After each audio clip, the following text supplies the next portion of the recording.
Our Alex, our candidate. So we did things a lot.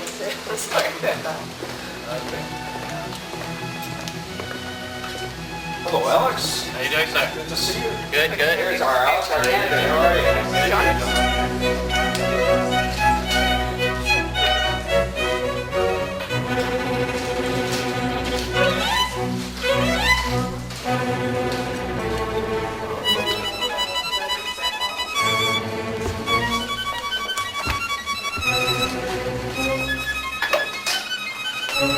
Okay, welcome everyone. We appreciate everyone taking the time to spend this next hour or so with us. The Time for Action is the name of the report. I'm sure that everyone has seen this paper, and John Tory wanted to have an opportunity to get your input on this very important issue. For those of you who don't know, I'm Frank Cleese, MPP, represent the riding of Oak Ridges, which is probably one of the most ethnically diverse ridings in the province. And certainly I have met many constituents in my office just down the road who have had a real challenge with this issue. And so I just want to thank you very much for your participation, and together I'm sure that we can find these solutions. So without any further ado, I want to introduce to you John Tory, leader of the official opposition, and the next Premier of Ontario. John. That's Frank making a biased statement about politics, but I'll forgive him that. May I begin by saying thank you for coming here, and I think we're going to have an opportunity in just a moment to encourage you to introduce yourselves, and we're going to get into really listening to you more so than to me. But I want to begin by welcoming you and thanking you for coming. And I want to introduce, on my right here is our Markham candidate in the by-election we expect to occur sometime in the new year, Alex Ewan. I've had a great many open discussions on this topic, and I've said a number of times that starting back when I worked in the United Way as a volunteer, and then all the way through the time when I was running for Mayor of Toronto and subsequent to my entry into provincial politics 2 years ago, there is no issue that I've heard more about from more people on more days than the issue that confronts people who have come to Canada, who've come with certain skills and experience they had in another country, and who find when they get here that they have a difficult time getting themselves established in their chosen field of expertise. And so as a result, it's something I took a keen interest in, which was really the birth of this paper that I hope you've all had a chance to have a glance at, because I wanted to try to go out and listen to people and to, out of that, put together a series of recommendations that would try to help move this forward. And I've said in the report, and I've said to the media just outside now, and to the media other days, I've said it in the legislature, the current government has done some things on this file. I would not sit here and argue they've done nothing. I would say it's true the federal government has done some things as well. They've done more than nothing as well, quite a bit more than nothing. But I think that the two levels of government together have not done enough with enough urgency, because I think if you look at both the number of people who find themselves in this situation and the impact that has on their families and on them, but also on us in terms of the inability we often have to fill gaps that we have in our own workforce and our own professions and so on, this is a serious matter. The most important problem being the inability that people have, like some of you, to support your families in the way in which you could and to fulfill your own potential. But secondly, the impact that has on our society here in Ontario, where we're not able to take full advantage of the talents that you brought with you to Canada. And so in putting the paper together, we tried to really focus on three things, and we tried to make it very practical. It wasn't meant to be sort of a high-level statement of good intentions. It was meant to have very practical recommendations that would essentially address three things. One is speeding up the process so that you could find ways, in addition to the things that have been done already, find ways in which new Canadians can come and contribute to our province faster. That meant, to me, that the first thing you did was find ways in which you could get at this and get started on this while people were still waiting to come to Canada. I was told over and over again that a lot of people ended up waiting to come here 2, 3, 4 years sometimes. And had they known of things they could do overseas, online, at the campuses that exist of some of our own Canadian colleges overseas, or otherwise, they might have done something about that. I look at something like English courses, which not everybody needs to have, but some people do. There's no reason you couldn't take an English course in the country of origin that you're coming from while you're waiting to come to Canada. And then the second thing, of course, is to speed things up when people get here. Right now, it's a complicated maze of programs and paperwork, and it sometimes seems there's so much paperwork that it's deliberately trying to make it hard for people. And while no one is suggesting that we, let down, including, by the way, all the people I ever meet who are newcomers to Canada, they're not suggesting we should lower the qualifications. They're simply suggesting we should make it easier for people to fill those qualifications to do what they choose to do. And then the third thing is to help make sure that the people who come have an opportunity to get into the workforce, which means when you look at things as successful as the work experience programs have been, for example, and that's not for everybody, but I had a chance to work very hard on a program called Career Bridge during the time after I ran for Mayor of Toronto and before I got into provincial politics. And they had a success rate of 90% of people finding full-time jobs once they had just a little chance to get some Canadian experience. And that's not going to solve everybody's problem, but it's going to solve a lot of people's problems if you had more spaces in Career Bridge for more people to have that chance. So that's really what we did, is to say those three things, and let's use technology, let's use our educational institutions like Seneca, which has shown great leadership in this area. Let's have more mentoring and training programs. Let's make it easier to get into an English language course if that's what you need. Let's help build the resources of organizations like CICS, which Raymond has had some association with. And it was based on one fundamental conclusion that we had as a party and that I had as a person, and that is that the status quo is not good enough. The status quo is not good enough for us, but even more importantly, it's unfair. It's a continuation of the unfairness that we have inadvertently, unintentionally created here for people we have invited to come to Canada. I almost think it's like inviting somebody to come over to your house for dinner and then saying, well, we forgot to tell you you were supposed to bring your own food. Or that, or whatever. I'm not sure if that's the best example, but we're saying to people, please come to Canada. We put you through an elaborate process to show how you earn the points to come on the system as it's presently set up, and we had some comments on that in the report. But then when you get here, having thought, well, I must have done well because I got asked to come to Canada and welcomed here, that you're told, well, we forgot to tell you a few things about what's really going to happen when you get here in terms of your ability to work.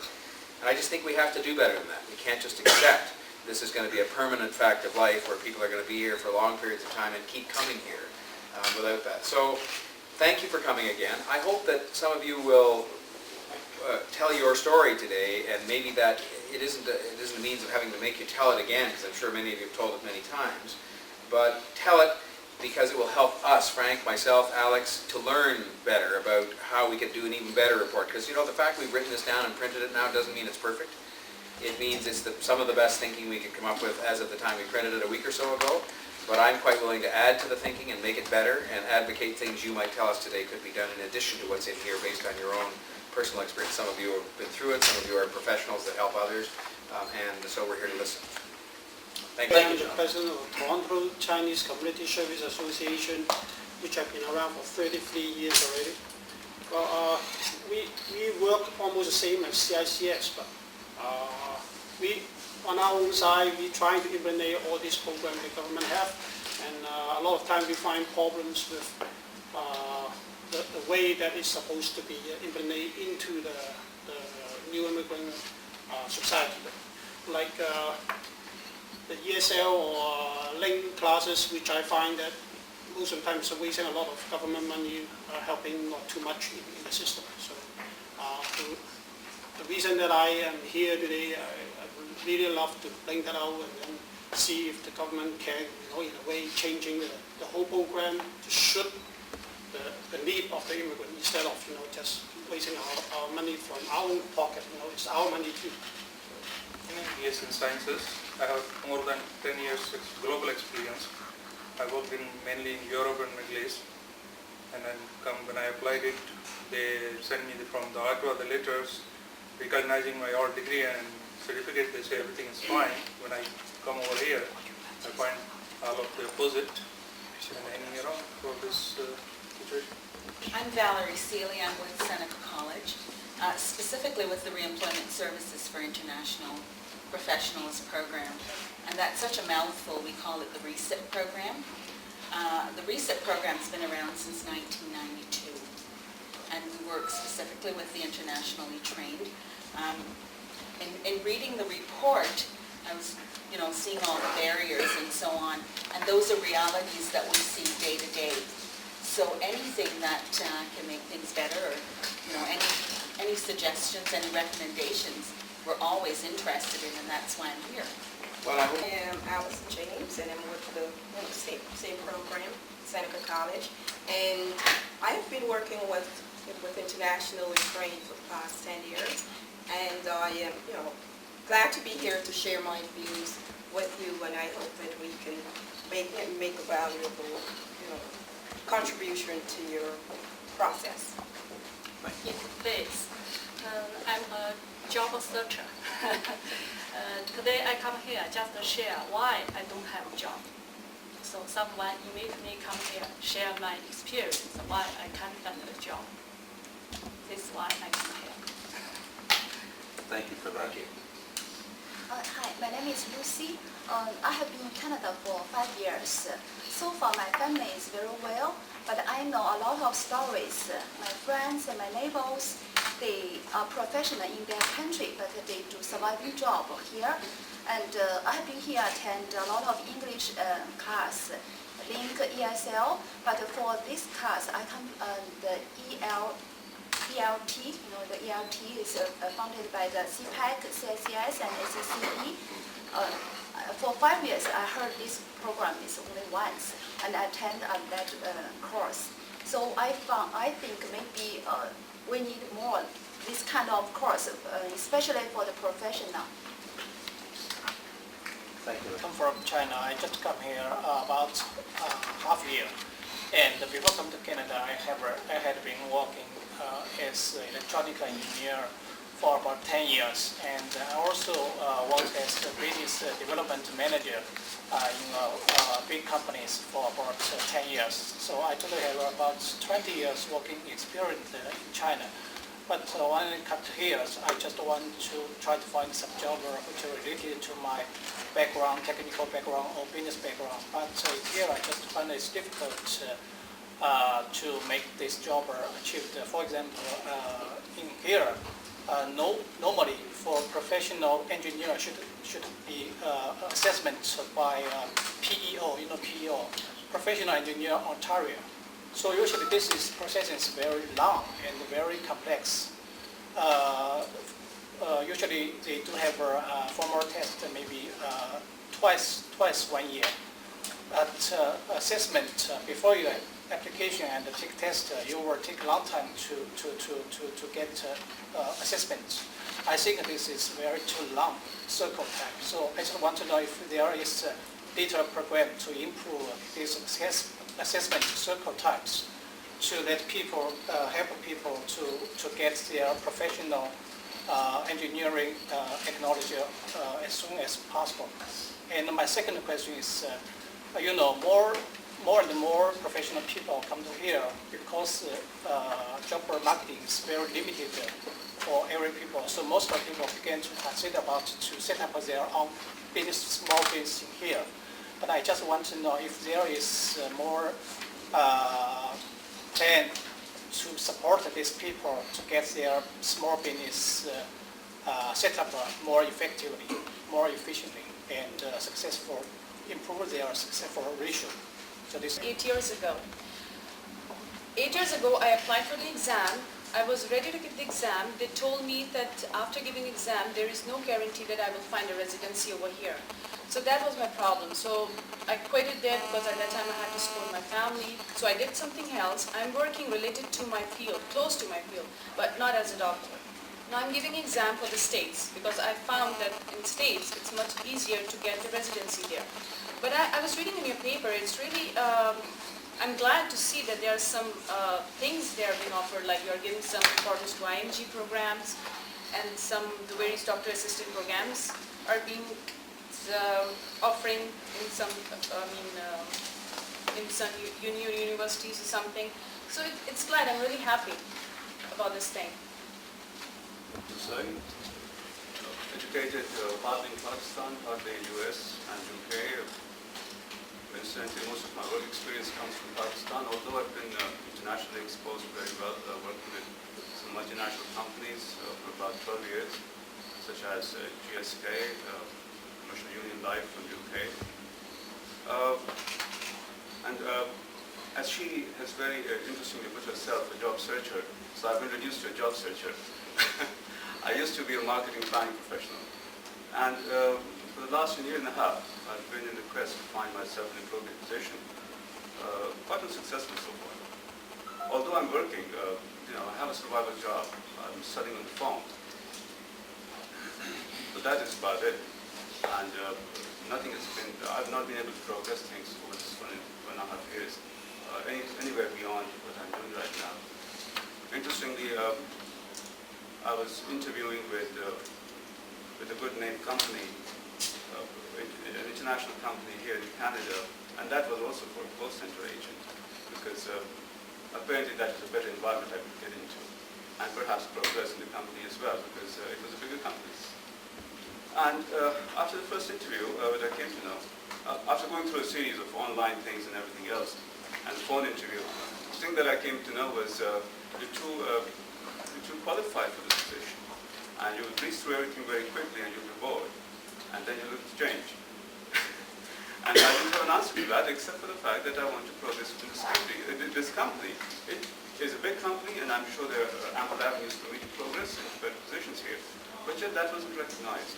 So employers have their apprehensions too, and perhaps something needs to be done about that, so that employers are more receptive to foreign experience, foreign education, and the fact that people from other parts of the world can bring a wealth of knowledge which can actually make a contribution to the environment scheme.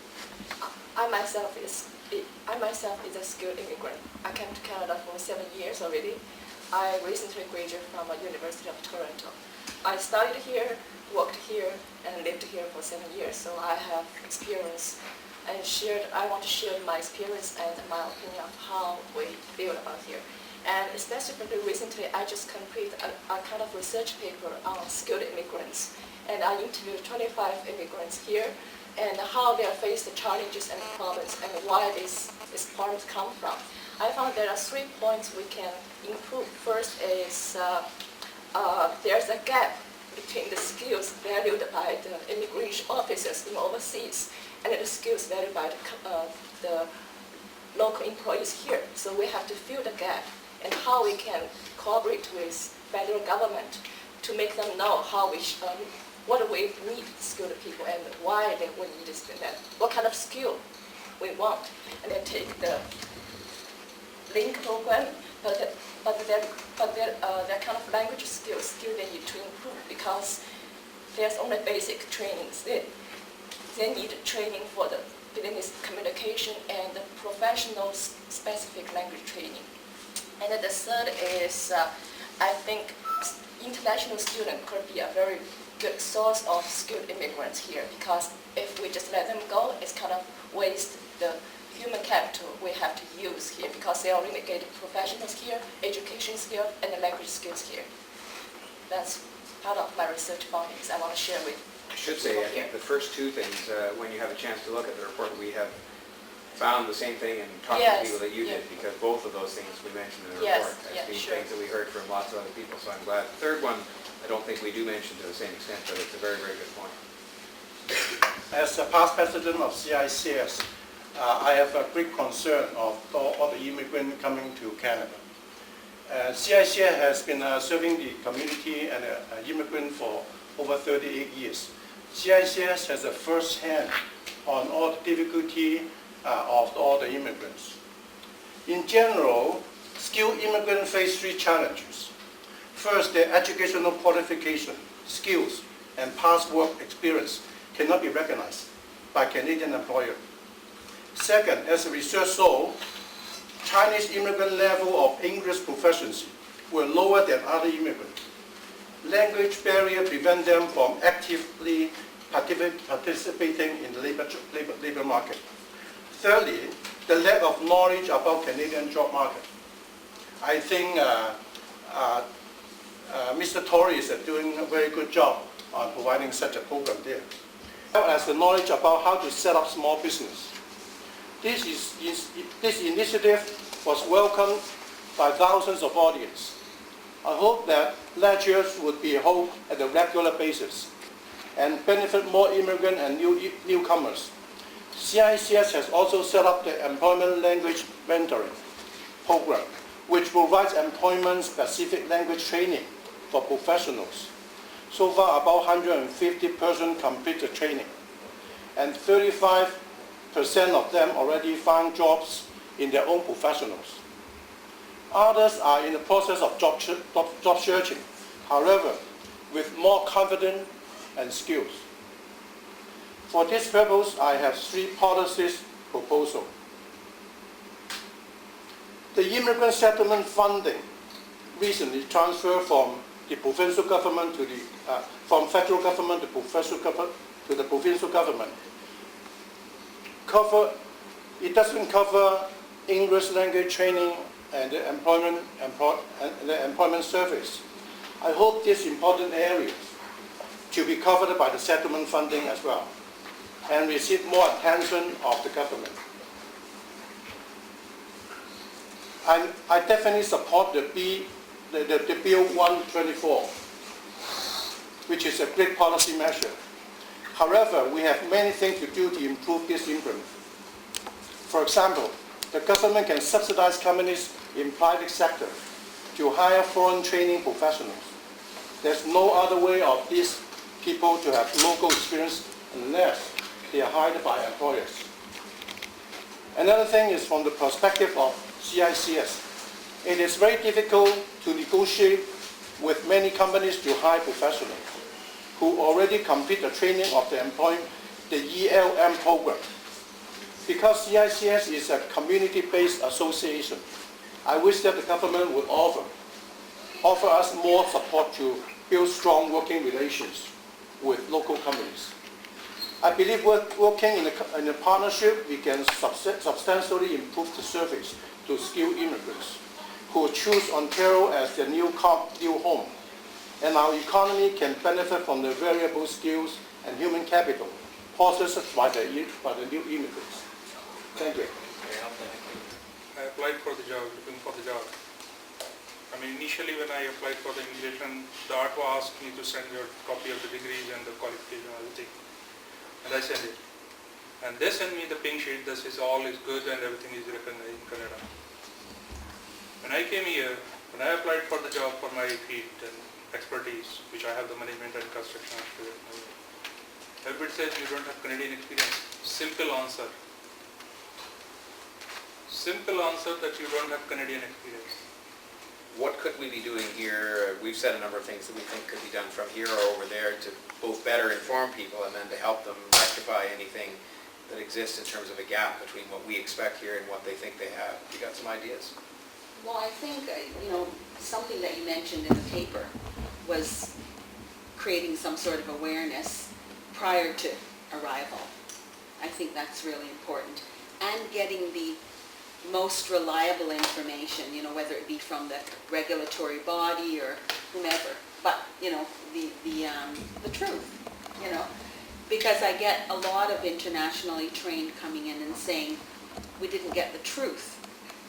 We heard a lot of things, but it wasn't the truth.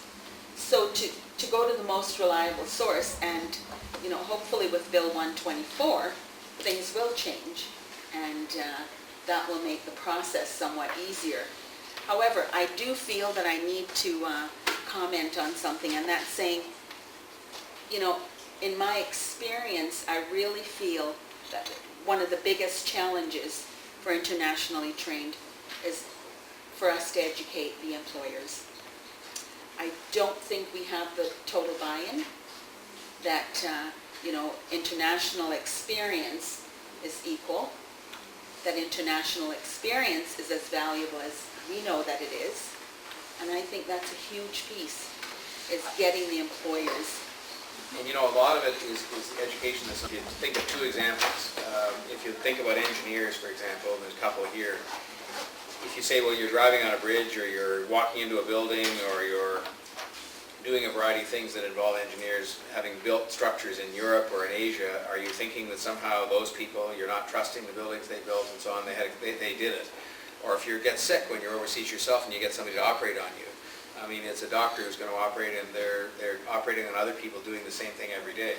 If we sent doctors over to some of these countries and said they applied for a job and they were told they had to wait years, there'd be a big hue and cry about that here. We'd say, well, what do you mean? We sent one of our doctors over and someone said they weren't properly trained. So part of it's that education, which is just asking the obvious question, well, you know, if the engineers over there are not any good, how come their buildings are still standing? So actually, a lot of them have been standing for hundreds of years, longer than ours. And then I think the second thing is, my experience when I was working with Career Bridge is that the reason 90% of the people got full-time jobs after a 4-month internship was because the people were so good when they arrived at the companies. They would phone us. I would phone a bank, say, could you take some interns? How many will you take? They'd say, we'll take 10. We'd then send the first people over, and they would phone us sometimes in less than 48 hours and say, these people you sent us, they're fantastic. And they'd say, well, why do you sound surprised? They'd say, well, they're really good. In fact, the one person, you know, maybe 2 of them we're going to hire right away because they're full-time. And so it's a matter of maybe getting some of those people to tell their stories about the people that came over on these internships, and sort of say, if you give people a chance, you know, if you give people a chance, then they're going to show you how good they are, and they're going to get that little bit of Canadian experience that was mentioned over here. And then, so I think that there's 2 kinds of that education that has to happen. I did the job search from last year. Last year, I want to find a job about the mental health social service worker. But when I sent my resume to the agency, they said I don't have the diploma in the social service work. I said I have a medical diploma and I have a master degree in the medical field, so I can control this job. And I have experience in Canada because I work for St. Paul Lamaru Center, the social service community center. They said, you don't have the diploma, so you can't do this job the first time. And then I continued to do the job search, and I attended so many workshops to do the job search. Example, I attended the Immigrant Women Center on Move.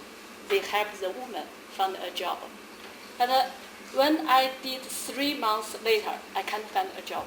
Because when I sent my resume to the public health, to some social service agency, they said, you don't have experience, full-time job for work this place. I said, I have work experience. I have 3 years working for the St. Paul Lamaru Center. They said no. When I found another job, they said, oh, we don't want to hire people. They just can service for the Chinese. You need the service for national people. Your English is a low level for this job position. Really, this is very good. Yes. So like Raymond said, our Chinese English, the level is very low. Even though I attend the link class, the ESL class, just simply words. If I want to say something like some lady, they ask me, can you calm down this lady's feelings when she's crying? How you say? How about you say? Oh, it's very difficult for me. So the English is a barrier for me. It's something else that function day to day but don't help you with the specific job you might be trying to do. And so we need to kind of have English courses that go deeper into the language and the way you would speak doing a certain kind of job.